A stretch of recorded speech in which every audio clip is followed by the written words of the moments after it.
할렐루야. 오늘도 주님을 사모하며 예배 자리에 나오신 여러분을 진심으로 축복합니다. 이 시간 우리를 찾아오신 하나님의 말씀에 은혜 받는 시간 되기를 간절히 소망합니다. 오늘은 안식일의 본질이 무엇이며 또 궁극적으로 왜 예수님께서는 바리새인들에게 안식일의 주인이 하나님이심을 계속해서 말씀하셨는지 또 행동하셨는지에 대해서 살펴보고자 합니다. 안식일은 쉬다 끝내다 라는 뜻을 가진 샤바트라는 이 단어에서 파생했습니다. 그래서 안식일 이 사파토는 뜻이 완성, 쉼입니다.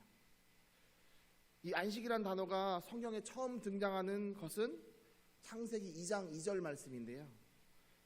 우리가 알다시피 창세기 1장에서 천지를 하나님이 창조하십니다. 그리고 2장에서 2절 말씀에 그가 하시던 모든 일, 즉 천지 창조를 마치시고 안식하셨다라고 나옵니다. 또한 십계명의 제4계명이 안식일을 기억하고 거룩하게 지키라라는 말씀이 있습니다. 그러다 보니 유대인들은 자신의 그 처음 시간인 금요일 저녁 6시 그때부터 다음날 토요일 저녁 6시까지 안식일을 거룩하게 지키기 위해서 문자 그대로 세상적인 일을 하지 않고 쉬는 날로 여깁니다.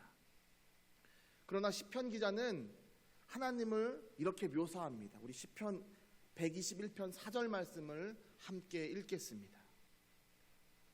시편 121편 4절 말씀입니다.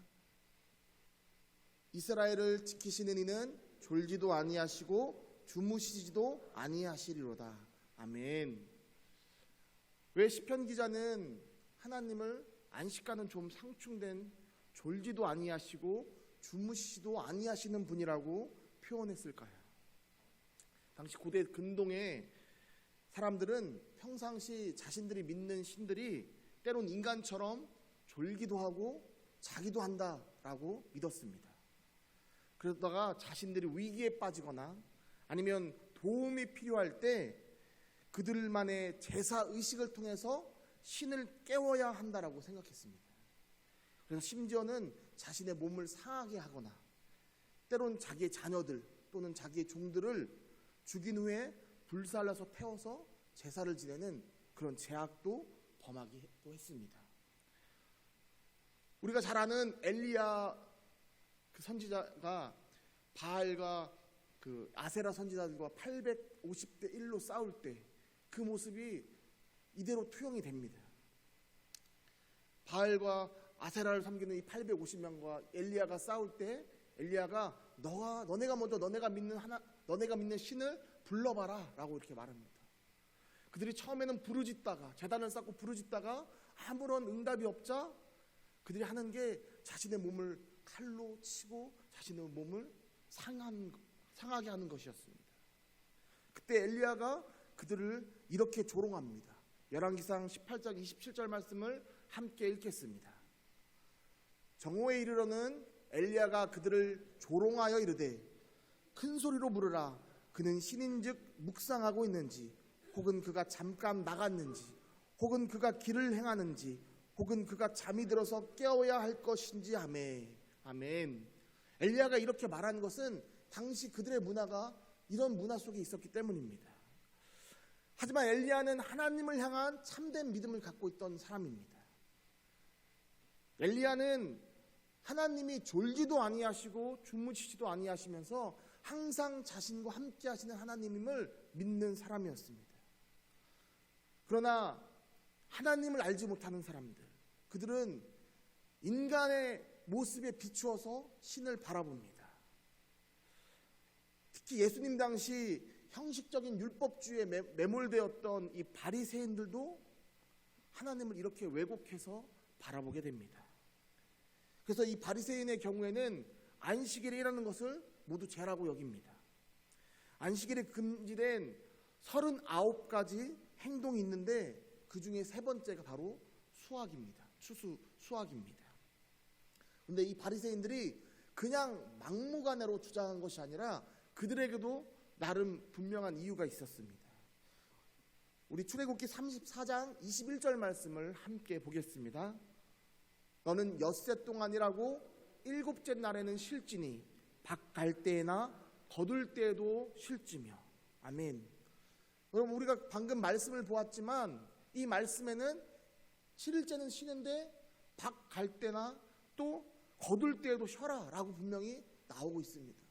바리새인은 바로 이 문자를 가지고 추수하면 죄다, 일곱째 날 안식일에 일을 하면 안 돼 라고 말했던 것입니다. 그렇다면 이 예수님의 제자들은 과연 이 바리새인들이 죄라고 말할 정도로 이런 심각한 행동을 했을까요? 우리가 좀 더 구체적으로 그들이 어떤 행동을 했는지 이 병행 구절을 통해서 한번 살펴보도록 하겠습니다. 오늘 우리가 읽었던 마가복음의 병행 구절이 누가복음과 또 이 마태복음에도 나오는데요. 누가복음 6장 1절 말씀을 먼저 읽겠습니다. 안식일에 예수께서 밀밭 사이로 지나가실 때 제자들이 이삭을 잘라 손으로 비비어 먹으니. 아멘. 또 다른 병행 구절인 마태복음 12장 1절 말씀도 읽겠습니다. 그때 예수께서 안식일에 밀밭 사이로 가실새 제자들이 시장하여 이삭을 잘라 먹으니. 아멘. 그렇습니다. 예수님의 제자들이 한 행동은 밀밭 사이로 지나가다가 밀밭을 베어서 손으로 비벼서 그것을 먹은 것이 그 바리새인의 눈에 보였고 그것을 가지고 꼬투리를 잡은 것입니다. 예전에 어떤 분이 이 쌀알을 이렇게 그냥 먹으면 맛있다고 이렇게 얘기한 적이 있었습니다. 그분이 맛있다라고 이렇게 표현한 게, 그렇다고 제가 만약에 그분을 초대해서 접시에 쌀알을 이렇게 놔두면 그분과 인간관계가 틀어지겠죠. 근데 왜 그분이 맛있다고 했을까요? 상대적인 겁니다. 그냥 그렇게 먹어도 맛있게 있더라 라고 말한 겁니다. 여러분, 예수님의 제자들도 우리와 똑같은 성정을 가진 인간입니다. 그들도 편안한 자리에서 맛있는 음식을 먹길 원하는 사람들입니다. 하지만 예수님은 이 땅에 인간의 몸을 입고 오셔서 가만히 계셨던 것이 아니라 예수님은 하나님이 주신 사역을 그 누구보다도 열정적으로 행하셨던 분이십니다. 예수님은 하나님의 아들로 이 땅에 오셨지만 잠시도 지체하지 않고 충성된 종의 모습처럼 주님의 일을 하셨습니다. 그러다 보니까 예수님을 따르던 이 제자들도 예수님의 발걸음에 맞춰 따라가야 했고, 그러다 보니 시간이 없었습니다. 그러다 보니 배가 고파도 따로 먹을 시간이 없어서 그들은 이삭을 잘라서 먹었던 것입니다. 예수님이 그 이후에 다윗에 대한 설명을 하시는데 마가복음 2장 25절에 보면 시장할 때라는 이 단어가 나옵니다. 이 단어가 다윗이 안 먹으면 도저히 안 될 정도로 먹을 것이 너무나 갈급한 그 상태의 단어를 히브리어로 사용된 단어입니다. 그러니까 예수님의 제자들도 너무 배고파서 한 행동이라는 것입니다. 그러나 바리새인들에게는 아무리 그들이 배가 고팠다 할지라도 밀을 잘라서 손으로 비벼 먹은 그것은 하나님이 주신 율법을 어긴 일이라고 그들은 생각했습니다. 그래서 예수님의 제자들의 모습을 보고 그것도 바로 수학이기 때문에 너희들은 지금 하나님의 율법을 어긴 거야 라고 말하는 것입니다.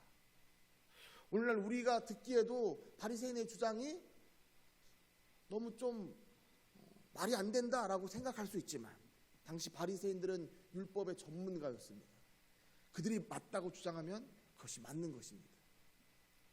비록 바리새인들이 처음 시작은 민중의 편에서 시작되었지만 예수님 당시 바리새인들은 정치적인 모습으로 완전히 타락된 세력이었습니다. 그들은 모세오경뿐만 아니라 자신들이 가지고 있던 이 전통과 구전을 따르던 자들입니다.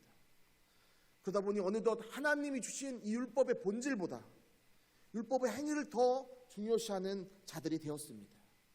그래서 그들의 눈에는 밀을 잘라먹은 그 모습이 추수하는 일로 여겼고, 아마 여기고 싶었을 것입니다. 왜냐하면 드디어 꼬투리를 잡아서 예수님께 따질 수 있는 명분이 생기기 때문입니다. 어떻게 안식일에 감히 수학을 해? 라는 이것을 가지고 예수님께 가져갑니다. 그들이 진짜 하고 싶었던 이야기는 어떻게 십계명을 어기면서 감히 하나님의 아들이라고 말하냐고 예수님께 말하고 싶었을 것입니다. 자신들이야말로 하나님의 율법을 지키기 위해서 대대로 하나님의 율법을 지키기 노력했는데 감히 촌에서 살던 목수일을 하던 이 촌뜨기가 올라와서 감히 이런 말을 우리들에게 반항을 해? 라는 말을 가슴에 품고 예수님께 이야기하고 싶었을 것입니다. 사랑하는 성도 여러분, 우리는 이런 바리새인의 마음의 중심에서 무엇을 볼 수 있습니까? 바로 교만입니다. 마음이 교만하여 완악하다 보니 왜 하나님의 이 말씀을 하셨을까를 묵상하는 것이 아니라, 그래서 이 말씀의 본질을 찾는 것이 아니라 어떻게 해야 이 말씀을 통하여 내가 더 의롭게 보여질까, 내가 어떻게 더 남들에게 두드러지게 보일까, 돋보이게 보일까가 그들의 중심적인 생각입니다. 심지어 어느덧 그것이 굳어져서 전통이란 이름으로 반복되어지는 그런 현실 속에 매몰되게 된 것입니다. 사랑하는 성도 여러분, 우리는 어떻습니까? 우리 안에도 이런 말씀의 본질보다 나를 더욱 앞세우고 싶어하는 교만한 마음이 있진 않습니까? 김용준 목사님이 쓴 이 미리 보는 기쁨이라는 책에 보면, 지금은 이제 이 목사님께서 노년의 목사님이시지만 젊을 적 자기가 믿음이 작았을 때에 대한 짤막한 일화를 적어놓은 글이 있습니다. 이분이 원래 젊었을 때는 사람들을 만났을 때 신앙이나 하나님에 관해서 이야기하는 분이 아니었는데 오늘 은혜를 충만하게 받았습니다. 한 달 사이에 하나님으로 인해서 완전히 변화된 삶을 산 것처럼 느껴졌습니다. 때는 연말이었는데 친구들이 전화를 해서 우리 다 같이 연말에 모여서 술 한잔 하자라고 부릅니다. 그러자 이 목사님이 마음속에서 이런 마음이 들었습니다. 당신이 목사님이 아니었는데 어쨌든 이런 마음이 들었습니다. 내가 이 친구들에게 가서 너희가 지금 어두운 세상에 살고 있어서 그런 거야, 너희 예수님 믿어야 돼 하면서 전해야겠다라는 이 불같은 사명감이 생겨서 그 술자리를 찾아갔습니다. 친구들이 모인 자리에서 예수님을 전합니다. 그런데 놀랍게도 그 친구들이 다 잘 경청해 주더랍니다. 다 경청을 하고 나서 한 친구가 마지막에, 야, 너가 정말 좋은 이야기해서 너무 고맙다, 우리 이렇게 기분 좋은 날 우리 술 한잔 하자, 딱 한 잔만 하자, 이렇게 이야기하더랍니다. 목사님, 이 김용준 목사님이 스스로를 타협을 하는 겁니다. 그래도 예전에는 막 우리 오늘 마시고 죽자 막 이런 얘기를 하는데 오늘은 한 잔만 하자라고 했으니 이 얼마나 기쁜 일인가. 그래, 한 잔만 하자라고 동의를 하고 정신이 들었을 때가 새벽 4시가 되었다고 합니다. 아침에 눈을 떴는데 자신이 은혜 받아서 변화된 줄 알았는데 막상 삶에서 부딪혀보니 변화되지 않은 자신의 모습을 보면서 하나님께 무릎 꿇고 이렇게 기도했다고 합니다. 하나님, 전 정말 안 되는 놈입니다. 솔직히 술도 담배도 못 끊겠습니다. 하나님, 그냥 교회나 열심히 다닐게요. 죄송합니다. 이게 그 목사님이 그때 했던 기도라고 합니다. 얼마나 철부지 같은 기도입니까? 근데 그분이 이렇게 고백합니다. 이런 철부지를 변화시켜서 주님의 종으로 세우셨습니다. 우리는 부족하지만, 그래서 그것이 교만인지도 모르고 자신이 작은 잘남에도 우쭐하는 우리지만 여전히 우리를 긍휼히 여기사 우리에게 소망을 품으시고 꿈을 주시는 분이 하나님이시라는 것입니다. 우리도 우리의 지난 날을 되돌아보면 얼마나 부족하고 정말 작은 것에 우쭐하는 그런 교만한 마음이 우리 속에 있지 않습니까? 저도 저를 되돌아보면 얼마나 교만한지 모릅니다. 그러나 그 시선을 나에게서 하나님께로 돌릴 때, 내가 내 삶의 주인이 아닌 하나님이 내 삶의 주인이라고 고백할 때, 인정할 때 여전히 나를 사랑하시는, 교만한 나를 사랑하시는 그 하나님을 발견하는 줄 믿습니다. 그렇게 하나님의 시선으로 이 세상을 바라볼 때 우리 안에 감사와 평안과 기쁨과 소망이 넘치게 될 줄 믿습니다. 2003년 2월 1일 미국의 우주왕복선 콜럼비아호가 우주에서 이제 지구로 되돌아오게 되었습니다. 그런데 미국 텍사스 상공에서 그만 뻥 터지고 맙니다. 그 안에 있던 7명의 우주인들이 목숨을 잃은 사건이 2003년에 있었습니다. 그 중에 한 명이었던 순직한 우주인 릭 허즈번드의 아내 에블린이 자신의 겪은 삶을 가이드포스트지에 실었습니다. 젊은 나이에 남편을 잃은 가부의 삶, 어쩌면 매우 비참한 이야기라고 할 수 있습니다.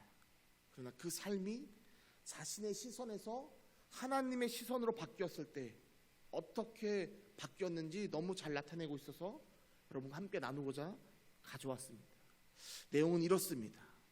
우주 왕복선 컬럼비아호가 폭발하는 순간 내 삶도 하늘에서 송두리째 산산조각 났습니다. 엄마, 내 수학문제는 이제 누가 도와줘요? 내가 결혼할 때 누가 날 데리고 입장하죠? 라고 울부짖는 딸 아이에게 난 아무런 대답도 하지 못하고 그냥 끌어 안아주어야만 했습니다. 난 지금까지 한 번도 남편이 없는 미래를 상상해 본 적이 없습니다. 처음 경험하는 이 큰 충격과 절망감이 자신을 감쌀 때 마음 깊은 곳에서 나지막한 음성이 들려왔습니다. 인생의 어려운 시절마다 한결같이 나에게 위안을 주시던 주님의 음성이었습니다. 주님은 너는 헤쳐나갈 수 있다 라고 말씀하셨습니다. 우리 결혼 생활의 중심에서 우리의 사랑보다 더 큰 사랑이 항상 함께하고 있었던 것입니다.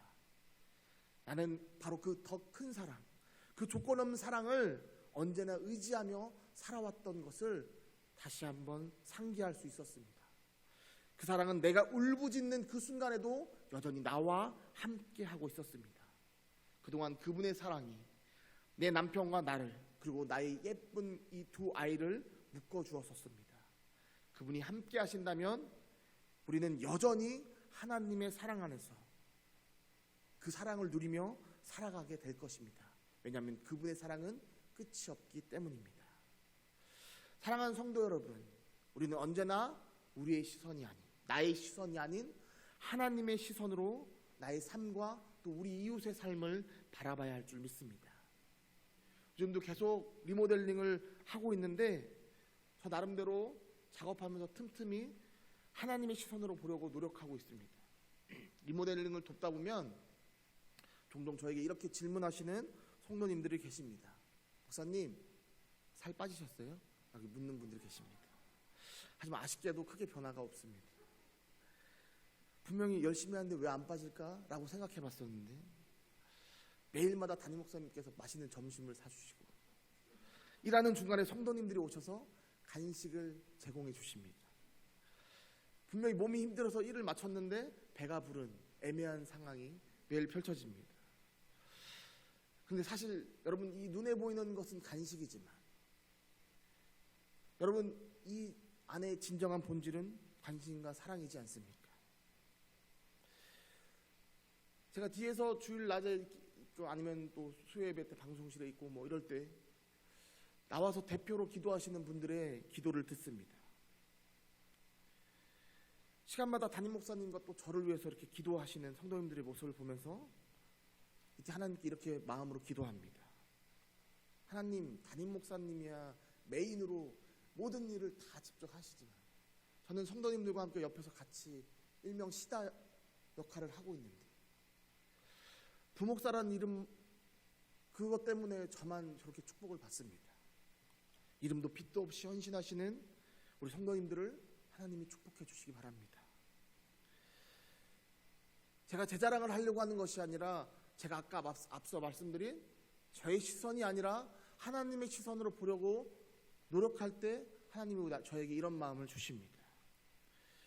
저는 우리 모두가 이렇게 변화되길 소망합니다.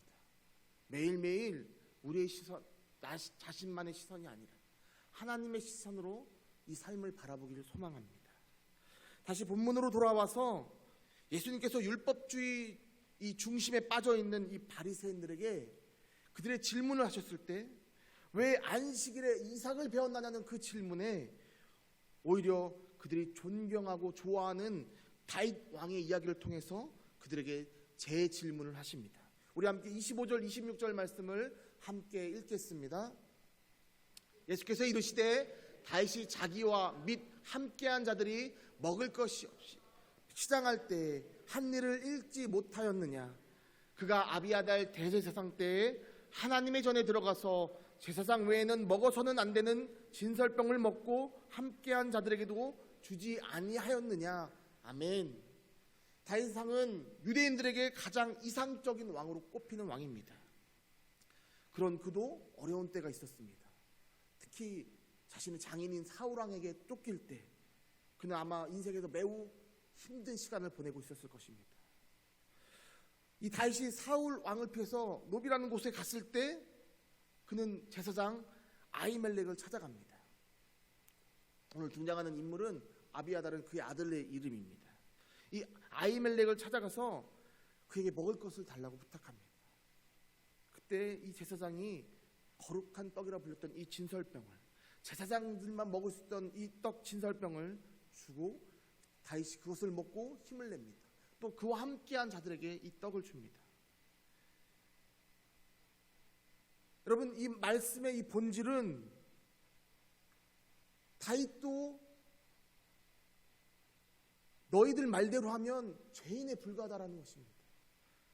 그들의 관점은 다윗은 존경을 받는 왕이어야 되는데 지금 너희가 그 율법인 잣대를 가지고 대면 너희가 존경하는 이 다윗도 그냥 죄인에 불과하다라는 것입니다. 그러면서 예수님께서 이 다윗왕을 얘기하게 하면서 그들의 주장이 얼마나 쓸모없는지를 역설하고 계신 것입니다. 그러면서 동시에 예수님께서 안식일의 정의를 이렇게 선포하십니다. 우리 27절 28절 말씀도 함께 읽겠습니다. 또 이르시되 안식일이 사람을 위하여 있는 것이요 사람이 안식일을 위하여 있는 것이 아니니 이러므로 인자는 안식일에도 주인이니라. 아멘. 그렇습니다. 예수님께서 안식일은 사람을 위해 있는 것이라고 말씀합니다. 사람을 정죄하기 위해서 무려 39개의 세부 사항을 인위적으로 만든 이 바리새인들에게 안식일의 참 의미가 사람의 삶과 생명에 있다라고 말씀하신 것입니다. 모든 날의 주인이 하나님이듯이 안식일에도 주인은 여전히 하나님이십니다. 그러하기에 하나님이 왜 이 안식일을 주셨는지에 대한 확실한 의미, 즉 본질을 우리는 알아야 합니다. 사랑하는 성도 여러분, 만약 제 아무리 율법을 철저하게 지킨다 한들 율법을 주신 하나님의 의도대로가 아닌 자신의 임의대로 그 본질을 왜곡해서 지킨다면 그것은 아무짝에 쓸모없는 것입니다. 오늘 말씀에서 율법을 지키는 것보다 더 중요한 것이 무엇입니까? 바로 굶주린 자들의 아픔을 보는 것입니다. 왜냐하면 그것에 바로 사람의 삶과 생명이 있기 때문입니다. 오히려 그들의 삶과 그들의 생명을 우선시하는 것이 하나님이 원하시는 것이라는 것입니다. 창세기에 보면 하나님께서 아담에게 동산 중앙에 있는 선악을 알게 하는 나무의 열매를 먹지 말라라고 말씀하십니다. 먹게 되면 정령 죽으리라 라고 말씀하셨습니다. 그런데 선악을 분별하는 것이 여러분 나쁜 일입니까? 근데 왜 하나님은 정령 죽으리라 라고 말씀하셨을까요? 왜냐하면 온전한 선악의 분별은 오직 하나님만 가능하시기 때문입니다. 선악을 분별하는 재판관은 오직 하나님만 하실 수 있기 때문입니다.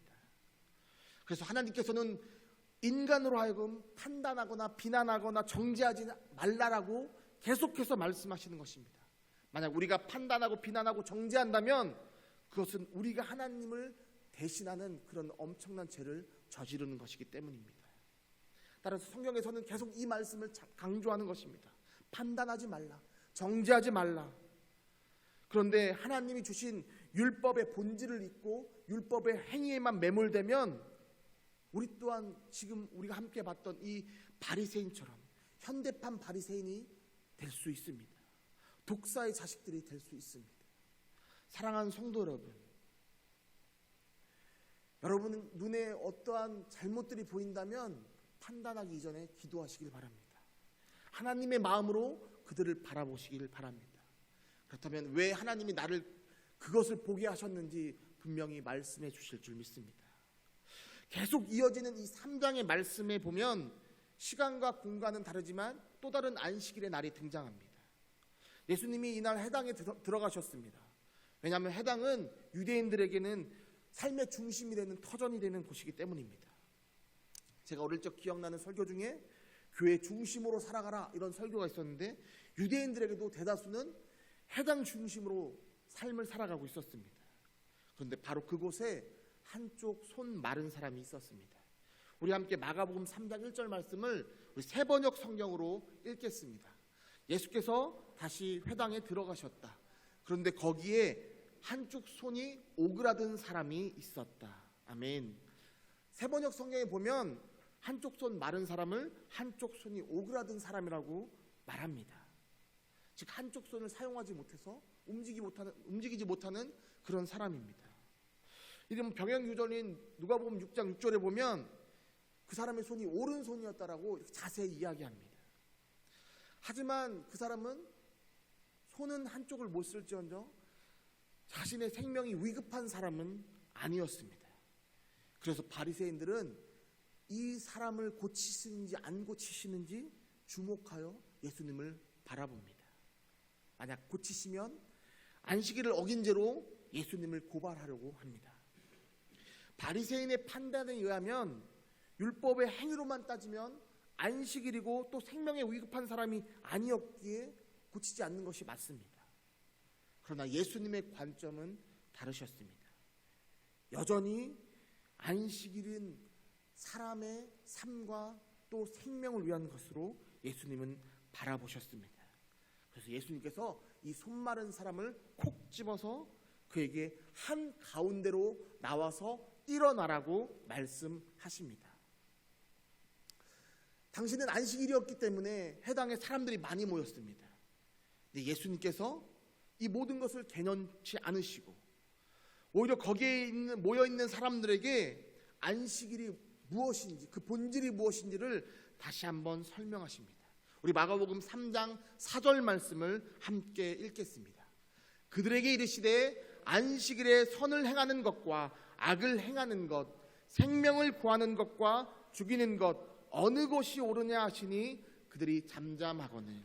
아멘. 선을 행하는 것과 악을 행하는 것 중에 어느 것이 더 옳으냐, 생명을 구하는 것과 죽이는 것 중에 어느 것이 더 옳으냐, 이런 질문을 지금 어린이부 친구들에게 말해도 금방 대답할 것입니다. 그런데 성인이자 또 성경에 능통한 이 바리새인들이 그것을 모를 리 없지만 대답하지 않고 잠잠해합니다. 왜냐하면 그들의 마음이 완악했기 때문에, 예수님을 인정하기 싫었기 때문입니다. 분명 예수님이 하신 말씀이 옳지만 그럴 경우 예수님을 하나님의 아들로 인정하는 것이 되어버리기 때문에 그들은 대답하지 않습니다. 예수님께서는 하나님이 주신 이 율법이 인간에게 해를 끼치는 것이 아니라 인간의 삶에 도움을 주는 것임을, 오히려 윤택하게 하는 것임을 말씀하십니다. 사랑의 하나님께서 왜 우리 인간에게 율법을 주셨는지에 대해서 바리새인들에게 본질에 대해서 꿰뚫어 말씀하신 것입니다. 하지만 그들은 이것을 외면합니다. 예수님은 그런 그들을 보시고 탄식하시면서 분노하시면서 이렇게 말씀하십니다. 사랑하는 성도 여러분, 이 예수님께서 바리새인들에게 계속해서 말씀하셨던 것은 이 또한 예수님이 그들에게 보여주신 사랑인 줄 믿습니다. 만약 사랑하는 성도 여러분, 여러분이 혹여나 죄를 깨닫게 된다면 지체하지 말고 회개하는 축복이 여러분과 저에게 있기를 소망합니다. 하나님 앞에서 자존심을 내려놓고 순종하고 복종하는 우리 모두가 되기를 소망합니다. 계속해서 예수님은 그들에게 보란 듯이 손이 마른 자의 손을 고쳐주십니다. 안식일에 선을 행하고 생명을 구하는 것이 안식일을 주신 하나님의 본질임을 행동으로 직접 가르쳐 주셨습니다. 놀랍게도 이 일이 있은 후에 바리새인들은 헤롯 당과 힘을 합쳐서 예수님을 죽이고자 합니다. 바리새인들은 민족주의자였고 헤롯 땅은 말 그대로 헤롯 왕을 따르면서 로마를 지지하던 이 바리새인과 헤롯 땅은 상극의 집단임에도 불구하고 예수님의 그 모습에 화가 나서 자신들의 신념도 내려놓고 예수님을 죽이는데 앞장서는 무리들이 돼버립니다. 말씀을 마무리하겠습니다.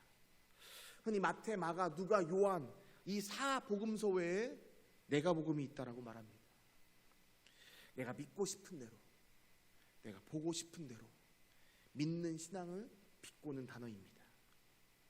그런데 오늘날 우리에게 이러한 내가 복음이 있진 않은지 이 시간 되돌아보는 시간이었으면 합니다. 저는 개인적으로 하나님을 더 깊이 알아갈수록, 만나갈수록 저의 교만함을 바라보게 됩니다. 내가 복음을 믿는 모습을 보게 됩니다.